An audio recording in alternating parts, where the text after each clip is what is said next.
কথায় আছে এই পুরো পৃথিবীর সৃষ্টি এবং ধ্বংস মহাদেব তথা শিবের তাণ্ডবের জন্য হয়েছিল।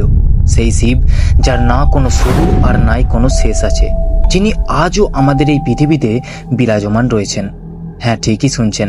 হিন্দু ধর্ম অনুযায়ী ভূপৃষ্ঠ থেকে 21,778 ফিট উঁচু পৃথিবীর ঠিক মাঝ বরাবর অবস্থিত কৈলাস পর্বত মহাদেবের বাসস্থান, যেখান থেকে তিনি এই পুরো পৃথিবীর দেখাশোনা করেন। তাই এই কৈলাস পর্বত আমাদের সকলের কাছে এক রহস্যময় পর্বত হিসেবে পরিচিত। আর আজকের বিনোদনে আমরা এই কৈলাস পর্বতের কিছু অজানা রহস্য সম্পর্কে জানব। তো চলুন শুরু করা যাক আজকের সফর।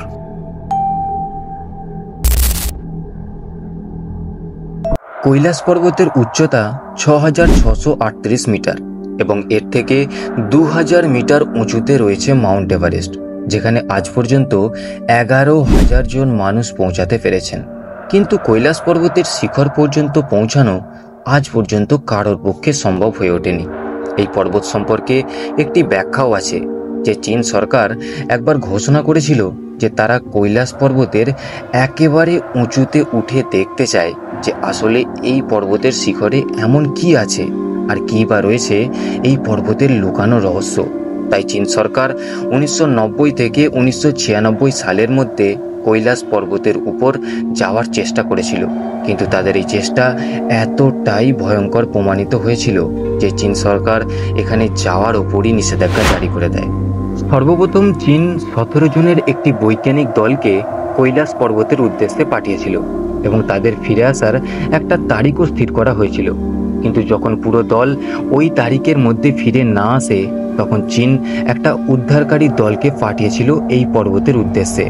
আর এই উদ্ধারকারী দলের সদস্যদের কথা অনুযায়ী এই দলের 17 জনকেই মৃত অবস্থায় পাওয়া গিয়েছিল। শোনা যায় যে তাদের মৃত্যুর কারণ দুর্বল শরীর এবং খারাপ আবহাওয়ার জন্য হয়েছিল। কিন্তু এই মৃত্যুর আসল কারণ আজও সবার কাছে রহস্যই হয়ে থেকে গেছে। কিন্তু চীন কিছুতেই হার মানতে রাজি নয়, কারণ চীন এই পর্বতের আসল রহস্যকে ভেদ করতে চেয়েছিল। জানতে চেয়েছিল সত্যি কি এই কৈলাস পর্বত মহাদেবের বাসস্থান। আর এই রহস্যকে ভেদ করার জন্যই চীন পরিকল্পনা করে যে এইবার হেলিকপ্টারে করে কৈলাস পর্বতের উদ্দেশ্যে রওনা দেবে। সাধারণত এই পর্বতের ওপর কোনো হেলিকপ্টার বা এরোপ্লেন ওড়ানো কঠোরভাবে নিষিদ্ধ আছে, কারণ এখানের আবহাওয়া এতটাই খারাপ যে এখানে কোনো প্লেন বা হেলিকপ্টার পাড়ি দিতে পারে না। কিন্তু তারপরেও চীন একটি হেলিকপ্টার সেখানে পাঠায়। যাত্রা শুরু হওয়ার কিছুক্ষণের মধ্যেই কৈলাস পর্বতের আবহাওয়ায় এক বিশাল পরিবর্তন দেখা যায়। বিশাল মেঘ ডাকার শব্দ এবং তুষারপাত হতে থাকে। এতটা উঁচুতে অক্সিজেন লেভেলও কম ছিল এবং ইঞ্জিনও ঠিকভাবে কাজ করছিল না, এবং বাতাসের প্রেসার এতটাই বেশি ছিল যে হেলিকপ্টারকে নিয়ন্ত্রণ করা খুবই কঠিন হয়ে পড়েছিল। অনেক ট্র্যাকার্স যেগুলো কৈলাস পর্বতে গিয়েছিল তার কথা অনুযায়ী কৈলাস পর্বত প্রতিনিয়ত সরতে থাকে, মানে মুভ করতে থাকে, যার কারণে এই পর্বতে পাড়ি দেওয়া মানুষেরা দিকভ্রষ্ট হয়ে পড়ে।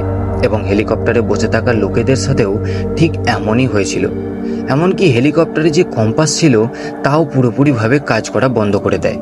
একেবারেই বুঝতে পারা যাচ্ছিল না যে আসলে তারা কোন দিকে যাচ্ছে। আর একটা জায়গায় আসার পর সেখানের আবহাওয়া এতটাই খারাপ হয় যে হেলিকপ্টারে ওয়ার্নিং অ্যালার্ম বাজা শুরু হয়ে যায়। সাথে সাথে পেট্রোল মিটারের কাঁটাও কাজ করা বন্ধ করে দেয়। ফলে সবার অবস্থা এমন খারাপ হয়ে যায় যে তারা পুনরায় ফিরে আসার সিদ্ধান্ত নেয়। এবং এই ঘটনার পর চীন খুবই ভয় খেয়েছিল এবং কৈলাসের শিখরে পাড়ি দেওয়া সবার জন্যই একেবারে বন্ধ করে দেওয়া হয়। তো বন্ধুরা, আজ পর্যন্ত কৈলাস পর্বতে কি কেউই পাড়ি দিতে পারেনি? না, এমনটা নয়।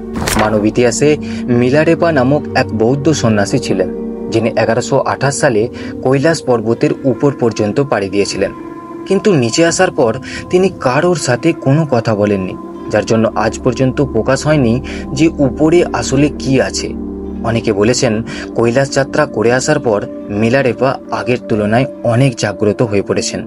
তার চোখের দিকে তাকালে মনে হতো যেন তিনি এই পৃথিবীর সমস্ত মায়া, মোহ এবং সত্যিকে জেনে গেছেন। কিন্তু 7 বছর পর তিনি দেহত্যাগ করেন এবং তারপর থেকে আজ পর্যন্ত কৈলাস পর্বতের উপর কেউই যাত্রা করতে পারেনি।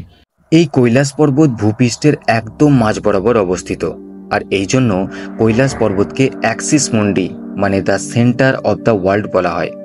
এই পর্বতের পাশে দুটি বিশেষ হ্রদ আছে, একটি হলো মানসরোবর হ্রদ, আরেকটি হলো রাক্ষসাস্তাল হ্রদ।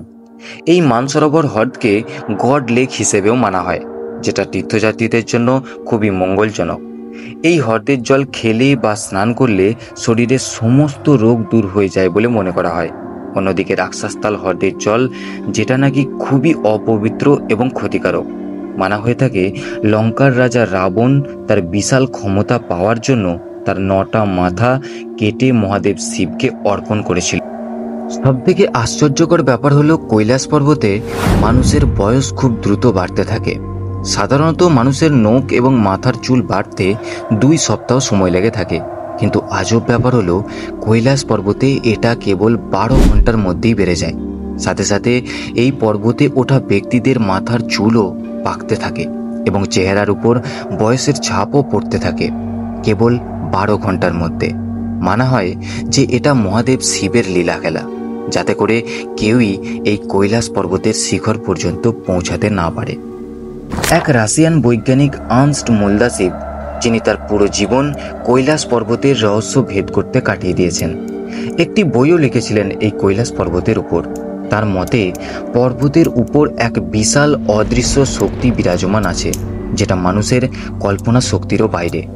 উনি এও বলেন যে রাতের বেলা এই কৈলাস পর্বতের শান্ত পরিবেশে ডামরু এবং ওঙের শব্দ শোনা যায়, যেটা থেকে এটা পরিষ্কার যে কৈলাস পর্বতের অলৌকিক শক্তি কেবল শিখরেই নয়, পুরো কৈলাস পর্বত জুড়েই আছে। তো বন্ধুরা, কেমন লাগলো আজকের এই কৈলাস পর্বতের রহস্যময় বিনোদন? কমেন্ট করে অবশ্যই জানাবেন, আর চ্যানেলে নতুন হলে সাবস্ক্রাইব করুন। আজকের সফর কেবল এতটুকুই, আবার দেখা হবে কোনো রহস্যময় সফরের সাথে। ধন্যবাদ। জয় মহাদেব।